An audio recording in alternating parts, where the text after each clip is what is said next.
बिस्मिल्लाहिर्रहमानिर्रहीम। अस्सलाम वालेकुम ख़वातीन और हज़रात। प्रोग्राम ऑन रिकॉर्ड के साथ जवाद शमसी आपकी खिदमत में हाज़िर। नाज़रीन, पाकिस्तान जो सुप्रीम कोर्ट और जुडिशल कमीशन के जो मामलात हैं उनके ऊपर मैं थोड़ी आज गुफ्तगू करूँगा। और साथ साथ ये भी कि जी एक जो रिज़ाइन आया है जो जुडिशल कमीशन से 45 तकरीरों के बाद ये कि जी मैं सीनियरिटी वाले मामले पे जो है उसमें मेरा कोई इत्तफाक नहीं है, किसी का इस तरह से इस्तीफ़ा देना और अपॉइंटमेंट्स के बाद देना ये किस हद तक कुछ जायज़ है, क्यों ये आवाज़ें बुलंद होना शुरू हो गई हैं। और फिर दूसरा ये कि जी जो मिलिट्री ट्रायल वाले केसेस हैं या इसके अलावा 9 मई के केसेस या 8 फरवरी का जो मामला है या जुडिशल कमीशन बनाने का मामला है, वो सुप्रीम कोर्ट में जो बेंच में केस लगा दिए गए हैं। अब आगे का सिनेरियो क्या होने वाला है, ये अचानक इस तरह की तब्दीलियां, ये क्यों ऐसा, या इससे कोई बेहतरी आने वाली है या कोई पाकिस्तान आगे बढ़ने के मज़ीद कानूनी तौर पे इंसाफ के तौर पे आगे हम बढ़ेंगे। ये मेरे साथ आज इन तमाम मौज़ूआत पे गुफ्तगू करने के लिए मौजूद होंगे। बहुत ही सीजनड, इंतहाई काबिल वकला में शुमार होता है, सुप्रीम कोर्ट के बेहतरीन वकला में शुमार होता है, बड़े सॉफ्ट स्पोकन हैं।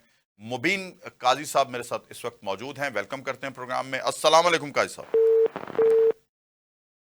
जी, गालबन लाइन उनकी ड्रॉप हुई है और प्रोड्यूसर साहब दोबारा उनको ट्राई करते हैं और उनसे बात करेंगे इन मौज़ूआत के ऊपर। हम देखें जी, सुप्रीम जुडिशल कमीशन में से एक मेंबर का रेजिग्नेशन आना और दूसरा अब जाके चेमगोइयाँ और बातें होना, सीनियरिटी के मामले पे इत्तफाक ना होना, ये बड़ी मतलब अर्ली स्टेज पे ये सारी डिस्कशंस और इस पे बात होनी चाहिए थी। लेकिन अब आके ये जो रिज़ाइन देना, ये किस हद तक मैं समझता हूँ कि मुझे तो इसकी समझ नहीं आई। काजी साहब अस्सलाम वालेकुम। जी वालेकुम सलाम। जी काजी साहब, जी ये जो सूरत हाल है जुडिशल कमीशन की, एक मेंबर का रिज़ाइन आ जाना और सीनियरिटी वाले मामलात पे इत्तफाक ना करना, उसकी रीज़न ये बताना, क्या आपको लगता नहीं है कि ये अर्ली स्टेज पे इस तरह का कोई प्रोटेस्ट होना चाहिए था या अर्ली स्टेज पे ये मामला अंडर डिस्कशन आना चाहिए था? कि इट्स वेरी अनफॉर्चुनेट और इस आगे ही हमारी जो अदलिया है पूरी दुनिया में बदनाम है और लोएस्ट लेवल पर अब आ चुकी हुई है और पूरी दुनिया में जितनी भी आपको अब तो इंटरनेशनल ऑर्गेनाइजेशंस इस पे पॉइंट आउट कर रही हैं चीज़ें कि हमारी यहाँ जुडिशरी इंडिपेंडेंट नहीं है। जिस तरह से सारा निज़ाम किया गया, बदला गया, जिस तरह से पहले इलेक्शन का प्रोसेस हुआ, उसके बाद जुडिशरी को जिस तरह से कंट्रोल किया गया, जिस तरह कॉन्स्टिट्यूशनल अमेंडमेंट हुई, डेफिनेटली अवाम पाकिस्तान की अवाम की नज़र में तो हमारी जुडिशरी की पहले भी कोई हैसियत नहीं थी, वो उसको कभी भी इंडिपेंडेंट नहीं समझती थी।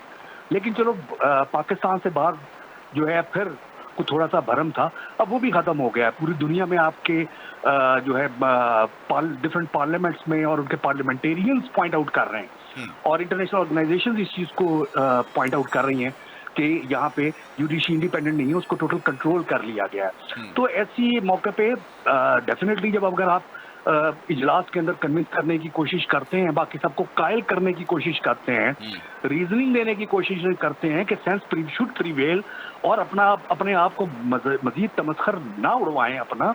और जो सीनियरिटी है, ये क्या है कि आपने एक सूबे से उठा के 14वें नंबर का एक जज उठा के, मैं उनकी शोहरत और क्रेडिबिलिटी पे नहीं जाता अभी, लेकिन उनको नीचे से उठा के आप दूसरी कोर्ट में जाके सीनियर मोस्ट जगह पे ला के उस हाई कोर्ट में जाके और बगैर उस हाई कोर्ट की ओथ उठाए वहां ला के और वहां के सबको जजेस को सीड कर देना, उनको सीनियरिटी के हिसाब से उनको जो है फर्दर एलिवेशन के लिए कंसिडरेशन से सबसे आउट कर देना। ठीक, ये एक मैसेज है, ये बदनामी का बायस है। अच्छा, और ये बस तो मैं समझता हूँ बाकी को भी रिजाइन करना चाहिए। काजी साहब, मुझे सिर्फ इतना बताइए कि जुडिशरी कब कंट्रोल नहीं थी?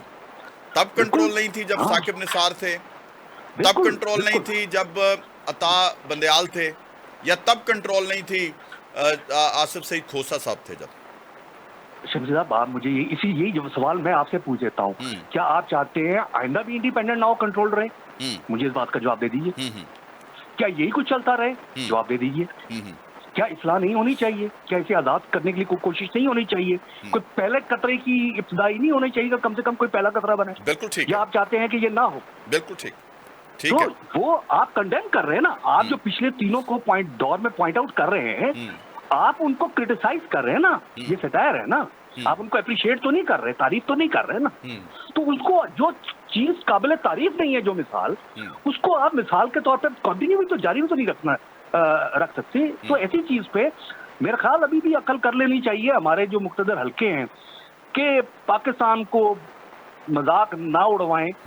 पाकिस्तान को आगे हमने बहुत कमजोर कर दिया है, हम तबाही के दाने पे ले आए हैं। खुदारा अकल करें और इसको कुछ अभी भी कोई वक्त है, अभी भी बहुत हम बुरे हाल में आ गए, लेकिन मैं अभी भी पूरी उम्मीद हूं कि अगर अभी भी कोई अकल का के मुताबिक और सैनिटी के मुताबिक और विजडम किसी के अंदर हो और वो आज भी फैसले कर ले तो बचा सकता है तबाही, टोटल तबाही। अच्छा, थोड़ा ये भी बता दीजिए, बड़ी अहम बात है कि ये जो मामलात हैं इस वक्त, ठीक है, मैं आपकी बात बिल्कुल दुरुस्त है कि कहीं से तो शुरुआत होनी चाहिए, बिल्कुल 100% एग्रीड विद यू।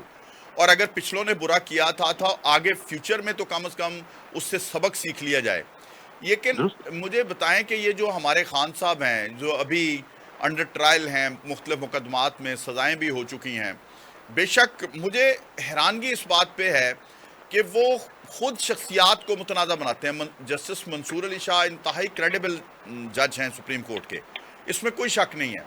अभी उनके 6 माह रहते थे तो अंदर से आवाज़ें आना शुरू हो गई कि जी अपना मंसूर अली शाह आएगा तो इलेक्शन खोल देगा, मंसूर अली शाह आएगा तो ये कर देगा। यानी अगर जिस जज का माइंड पहले ही आप डिस्क्लोज कर दें और उसके ऊपर ये बार डालना शुरू कर दें, अभी केस लगा भी नहीं, केस आया भी नहीं और अभी अपील आई भी नहीं, तो मुझे बताइए कि फिर ये तो पनौती है ना कि वो तो जो भी सर चढ़ के बोला, जो इमरान खान ने कहा अगलों ने नहीं होने दिया।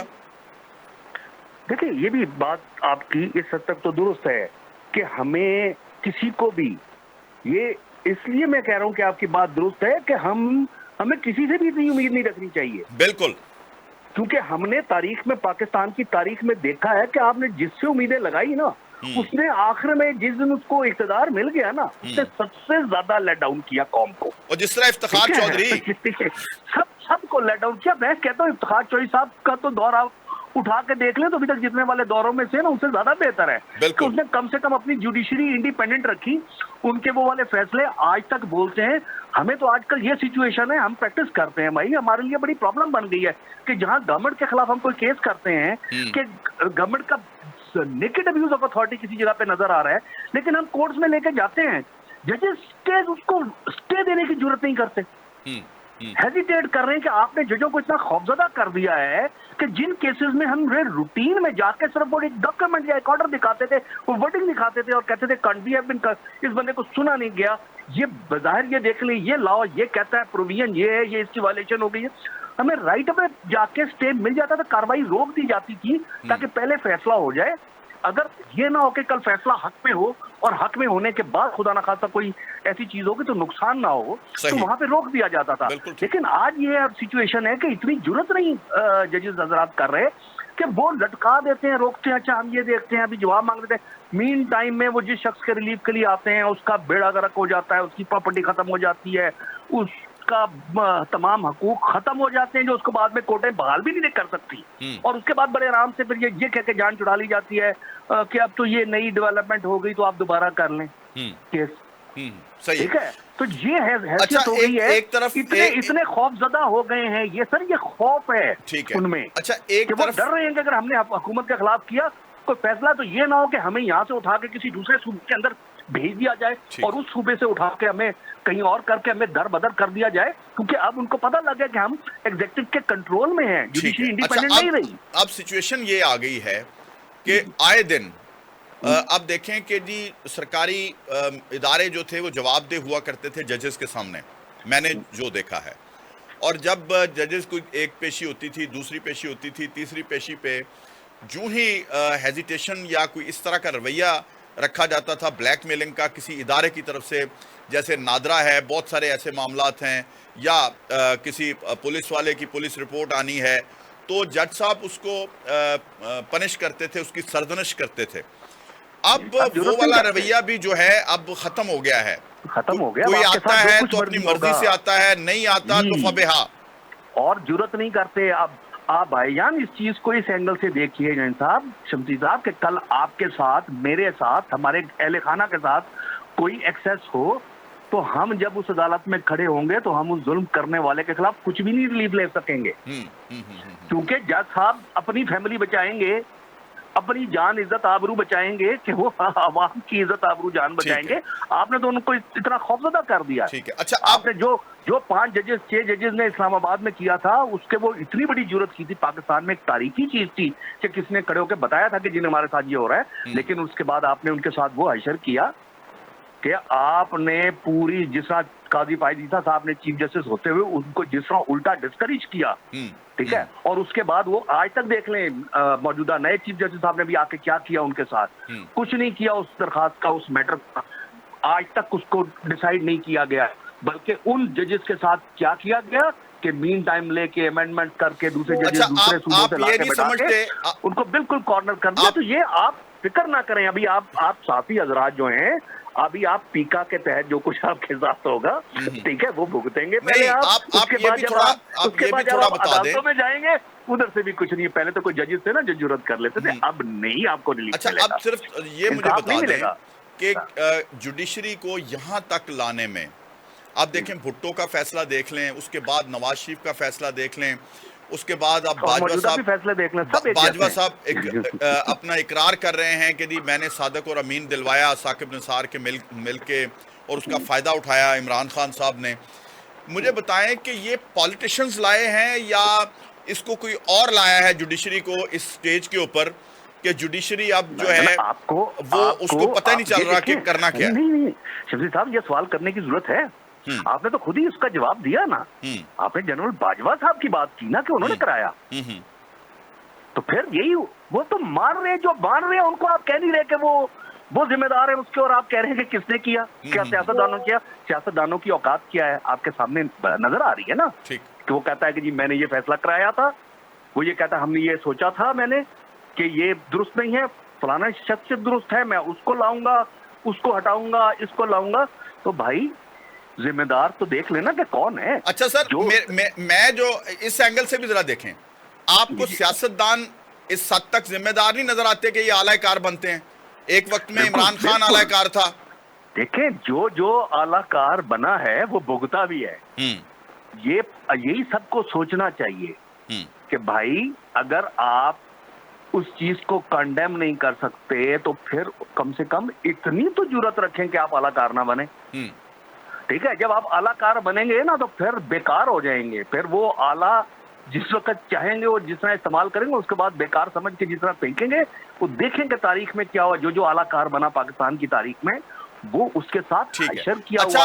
आलाकार बनते रहे, लेकिन ये भी तो बताएं कि आलाकार बनते रहे, उसमें कोई ज्यादा बना, कोई कम बना, लेकिन आपको नहीं लगता कि जरा इंसाफ से, जस्टिस से बात कीजिएगा कि बानी पीटीआई कुछ ज्यादा ही आगे निकल गए और इन्होंने साडा जज जा रहा है, कभी आसिफ सईद खोसा के बारे में, कभी इन्होंने बाकायदा मीडिया पे जजेस को बदनाम किया कि मुझे कहा जा रहा है कि आप अदालत में आए, हम आपको करके देते हैं। तो इस तरह की जो बातें मैंने किसी और सियासतदान के मुंह से कभी नहीं सुनी। भजन सबसे सुनी है आपने, आप ये सुनते रहे हैं भुट्टो साहब के दौर से और नवाज शरीफ साहब की जबानों से और शहबाज शरीफ तमाम सियासतदानों के, खान साहब की जबानों से, सब सियासतदानों की जबानों से ऐसी बातें सुनते रहे हैं। आप उनको कंडेम कर रहे हैं।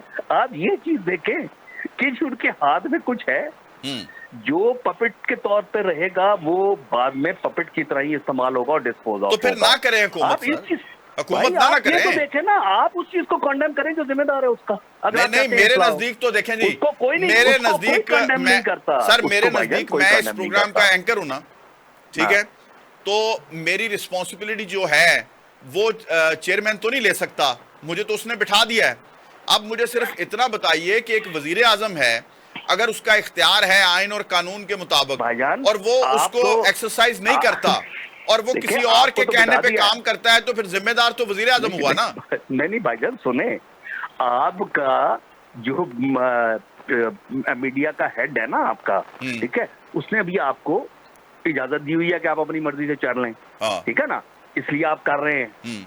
अगर आपको इजाजत ना दी गई, आपके बड़े बड़े साहब जब उन्होंने बोला है ना कि जी हमें इस चीज की इजाजत नहीं होती बोलने की, सही है, कहते हैं ना, बड़े बड़े हामिद मीर साहब ने पॉइंट आउट किया ना किस वक्त क्या चीज कही गई, बड़े बड़े मीडिया ने कहा हमें उस प्रोग्राम के दरमियान में से रोक दिया गया, काट दिया गया। सही। तो भाई जितनी इजाजत दी हुई है इस वक्त आपको इजाजत दी है, आप बोल रहे हैं, ठीक है, अगर उनको ऊपर से डायरेक्शन आ गई कि शमसी साहब को इससे ज्यादा ना बोलने दे, तो वो आपको कह देंगे इससे ज्यादा आप नहीं बोलेंगे। अच्छा, तो आप नहीं बोलेंगे। आप जो तो इन लोगों के पास तो आपको तो फिर थोड़ा सा बोलने का इख्तियार है ना, इन लोगों को तो इन संस्थानों को तो उतना भी इख्तियार नहीं दिया जाता। ठीक है, अच्छा अब आ जाए ये जो केसेस लगे हैं, क्योंकि आप इसमें बेहतर हमारी रहनुमाई कर सकते हैं कि बड़ी जल्दी जल्दी वो केसेस जो हैं वो लगा दिए गए हैं, जिसमें 8 फरवरी का इलेक्शन का केस है और उसके बाद 9 मई के मामलात हैं, जुडिशल कमीशन के मामलात हैं और दीगर मामलात जो बानी पीटीआई के केसेस हैं उनको सुनवाई के लिए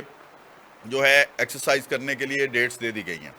तो इसको आप किस तरह से बेंचेस देखें ना, बेंचेस पे डिपेंड करें, जिस किस्म की अब स्टफिंग हुई है और उस स्टफिंग के हिसाब से बेंच में अगर वो वाले जजेस आएंगे अब जिनको अब लाया गया है, ठीक है, तो फिर वो आप समझ जाएंगे क्या डिसीजंस होंगे, ठीक है। जब लोगों का देखें, इंसाफ का बुनियादी तकाजा ये है इंसाफ के निजाम का कि इंसाफ सिर्फ होना नहीं चाहिए, इंसाफ होता नजर आना चाहिए। तो अगर आपको अभी से पता है कि आपको इंसाफ होता नजर नहीं आएगा, इंसाफ होना तो बहुत बाद की बात है ना, वो तो एंड पर होता है ना जाके कि जब फैसला होता है कि इंसाफ हुआ या बेइंसाफी हुई। लेकिन जितनी देर में ट्रायल हो रहा है उसको तो इंसाफ होता नजर आना चाहिए ना। अगर आपको उसकी भी उम्मीद ना हो तो फिर आप उस निजाम में क्या उम्मीद रखें। लेकिन जितना कि कंट्रोल में है निजाम, तो अगर इतने कंट्रोल निजाम में आज डायरेक्शन आ जाए असल ताकतों से बाहर से कि ये छोड़ना है आपने आज, तो क्या हमारी इतनी गैरत हमियत कौमी है किसी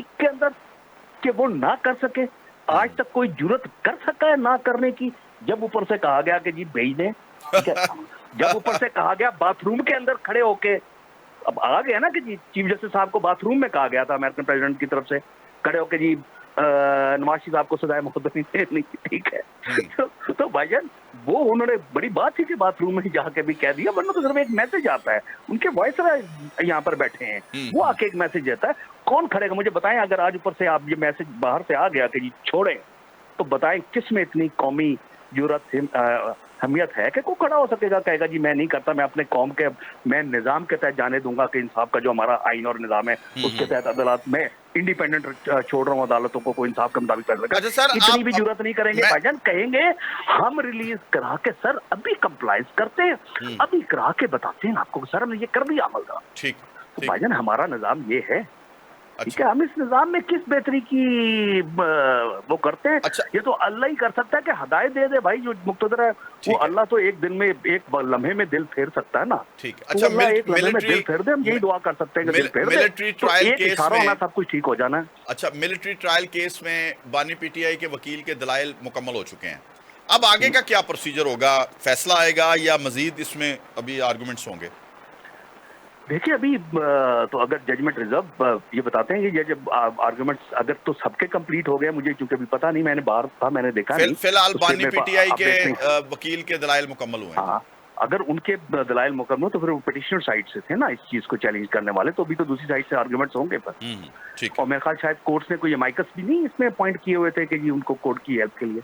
हाँ जाहिर है वो किए हुए थे, वो आ रहे थे। हाँ, तो फिर वो भी अभी सारे होंगे। अभी तो सिर्फ अभी ये इनके ओपनिंग आर्गुमेंट्स कंप्लीट हुए हैं कि रिबटल में कंप्लीट हुए हैं, ये अभी मेरे इल्म में नहीं है। ये वैसे आप एक दफा ओपन करते हैं और एंड पे सारा केस में करके रिबटल करते हैं। हाँ। तो अगर रिबटल में फिर लास्ट चांस आपका होता है, और अगर वो कंक्लूड हो गए तो या जजमेंट वो अनाउंस कर देंगे, इंतजार में रख के कह देंगे अनाउंस करते हैं, वरना तो फिर वो जजमेंट रिजर्व करते हैं। तो अगर रिजर्व की जाए, जजमेंट रिजर्व का ऑर्डर हो जाए, तो फिर वो लेटर किसी सब्सिक्वेंट स्टेज पर जो है वो अनाउंस कर। बहुत बहुत शुक्रिया जनाब मोबीन काजी साहब, आज के प्रोग्राम में हमारे साथ आप मौजूद रहे और आपने कानूनी आइनी हवाले से गुफ्तगू की हमारे साथ, हम आपके शुक्रगुजार हैं।